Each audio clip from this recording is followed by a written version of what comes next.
Hello everyone, welcome back to my cooking blog channel. तो चलिए आज बना लेते हैं आम की लौंजी। तो आम की लौंजी तो आप हमेशा बनाते होंगे और घर में सभी लोगों को बना करके खिलाते होंगे, लेकिन मैं आज जो बनाऊंगी वो कुछ अलग तरीके से और कुछ तीखी और कुछ चटपटी एकदम नए मसालों के साथ इसे बनाना शुरू करते हैं कि आपने सोचा नहीं होगा कि इस तरीके से भी आम की लौंजी हम बना सकते हैं। तो देखिए, सबसे पहले मैंने आधा किलो ये कच्चे आम लिए हैं और इन्हें मीडियम साइज़ के टुकड़ों में काट लिया है। तो हमारे यहाँ तो ये कटी हुई मिलती है, अगर आपके यहाँ ये काटी हुई नहीं मिलती हो तो आप घर पर ला करके और इसी तरीके से इसे मीडियम साइज़ में काट लें। बहुत लोग तो इसका छिलका उतार करके बनाते हैं, लेकिन मैं इसे अधिकतर छिलकों के साथ ही बनाती हूँ। तो देखिए, सबसे पहले मैंने इसे पानी से धो लिया है। तो आप इसे 2 से 3 पानी से धोएं, क्योंकि इसमें मिट्टी और किरकिरी लगी हुई रहती है। क्योंकि ये बगीचे से टूट करके आते हैं तो वहाँ मिट्टी रहती है, तो ये आम में चिपक जाती है, क्योंकि इसमें से दूध निकलता है उसके कारण। तो आप इसे अच्छी तरीके से 2 से 3 पानी से धो लें। अब मैंने इन्हें धो लिया है और मैंने इसे रख दिया है साइड में। और अब हम क्या करेंगे, एक मसाला तैयार करेंगे। तो सबसे पहले देखिए, मैंने ये साबुत धनिया लिया है 2 चम्मच, और उसके बाद मैंने लिया है 1 चम्मच राई ली है, 1 चम्मच भर करके मैंने सौंफ ली है, साथ ही में मैंने एक छोटा टुकड़ा दालचीनी का लिया है। इसका टेस्ट और इसका फ्लेवर बहुत ही अच्छा आता है। 8 से 10 दाने मैंने काली मिर्च के लिए हैं तीखेपन के लिए, और साथ ही में मैंने ले लिया है एक ये मीडियम साइज़ का तेज़पत्ता लिया है। आप एक बार इस तरीके से बना करके देखेंगे तो आपको बहुत ही अच्छी लगेगी खाने में, और कुछ नया स्वाद भी लगेगा इसे खा करके। अब देखिए, अब क्या करेंगे कि हमने इसे पीस करके और इसका एक दरदरा सा पाउडर बना लिया है। तो इसी तरीके से आप इसे दरदरा सा पाउडर बना ले पीस करके। अगर आपके पास मिक्सर जार नहीं है तो आप इसे सिलबट्टे पर भी आराम से कूट सकते हैं। सिलबट्टे पर कूटने में इसे कोई भी परेशानी नहीं होगी, यानी कि पीसने में। अब क्या करेंगे कि इस मसाले को रखेंगे साइड में, और चढ़ा ली है कढ़ाई, और कढ़ाई में डाल दिया है तेल। तो मैं आज इसे रिफाइंड तेल में बनाऊंगी। आप चाहें तो सरसों का तेल या मूंगफली का तेल, आप जो भी तेल खाते हैं आप वो तेल इस्तेमाल कर सकते हैं। अब तेल गर्म हो गया है तो इसके अंदर डाल दिया है मैंने 1 चम्मच जीरा डाला है, साथ ही में मैंने इसके अंदर आधा चम्मच राई डाली है। अगर आपके पास पीली वाली सरसों हो तो आप पीली वाली सरसों भी डाल सकते हैं, लेकिन मेरे पास तो ये काली वाली राई थी तो मैंने ये डाली है। आधा चम्मच मैंने इसमें मेथी दाना डाला है। अब दोनों तीनों चीज़ जब अच्छी तरीके से ब्राउन हो जाए, यानी कि क्रैकल होने लग जाए, उसके बाद मैंने इसके अंदर डाल दिया है थोड़ा सा साबुत धनिया डाला है। अब क्या करेंगे कि इसके अंदर जो कैरी हमने धो करके रखी थी, इस कैरी को हम इसके अंदर डाल देंगे। और कैरी को हमें बिल्कुल भी नहीं उबालना है। बहुत लोग उबाल करके बनाते हैं और मैं भी अधिकतर उबाल करके बनाती हूँ, लेकिन मैं आज इसे बिना उबाले बनाऊंगी। तो आप एक बार इसी तरीके से बनाएं तो आपको उबालने की बिल्कुल भी ज़रूरत नहीं पड़ेगी। हम इसी तरीके से इसे बनाएंगे तो ये भी इस पक करके बहुत अच्छी तरीके से बन करके तैयार होगी।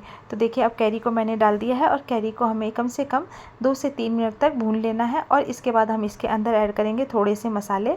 तो टेस्ट के अकॉर्डिंग मैंने इसमें नमक डाला है, आधा चम्मच मैंने इसमें हल्दी पाउडर डाला है, और साथ ही में तीखेपन के लिए मैंने इसमें तीखी वाली मिर्च डाली है। कश्मीरी लाल मिर्च का इस्तेमाल आप इसके अंदर बिल्कुल ना करें, क्योंकि उसका काम कलर का होता है, कश्मीरी लाल मिर्च का। और जो ये तीखी वाली मिर्च होती है, इससे एक खाने में तीखापन आता है और खाने का टेस्ट बहुत ही अच्छा उभर करके आता है। तो देखिए, आधा चम्मच मैंने इसमें तीखी वाली लाल मिर्च डाली थी। अब इसे मैंने चला लिया है और मैं अब इसे कवर करके पकाऊंगी। कम से कम 2 से 3 मिनट तक मैंने इसे कवर किया है। अब देखिए, 2 से 3 मिनट हो चुके हैं।